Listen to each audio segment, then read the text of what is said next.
YCP ముఖ్య నాయకుడు అప్పటి ప్రభుత్వ సలహాదారు సజ్జల రామకృష్ణారెడ్డి పంపిన స్క్రిప్టు ప్రకారమే తాను మాట్లాడానని సినీ నటుడు వైసీపీ నేత పోసాని కృష్ణమురళి పోలీసుల ముందు అంగీకరించినట్లు తెలిసింది. ఆ వీడియోలను అప్పటి YCP social media convener Sajjala Bhargav Reddy viral చేశారని పోసాని పేర్కొన్నట్లు సమాచారం.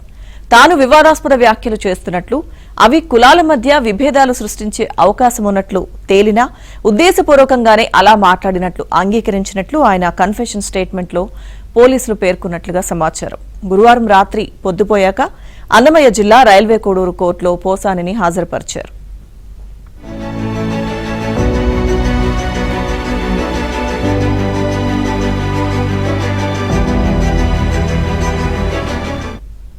అంతకుముందు పోలీసులు అడిగిన కొన్ని ప్రశ్నలకు సరిగా బదులివ్వకుండా ఐ లవ్ యూ రాజా అని వింతగా ప్రవర్తించిన పోసాని కోర్టు హాలులో న్యాయాధికారిని అన్నా అని సంబోధించారు.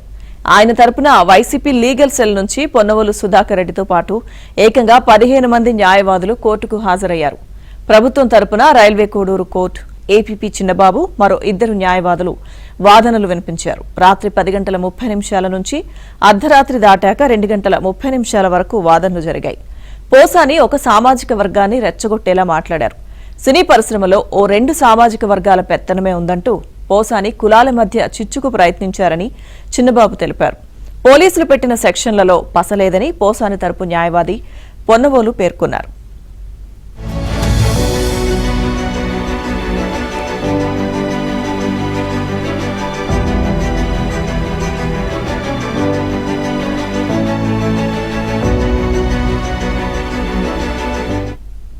కోర్టులో పోసాని మాట్లాడుతూ జడ్జిని పలుమార్లు అన్నా అని సంబోధించారు.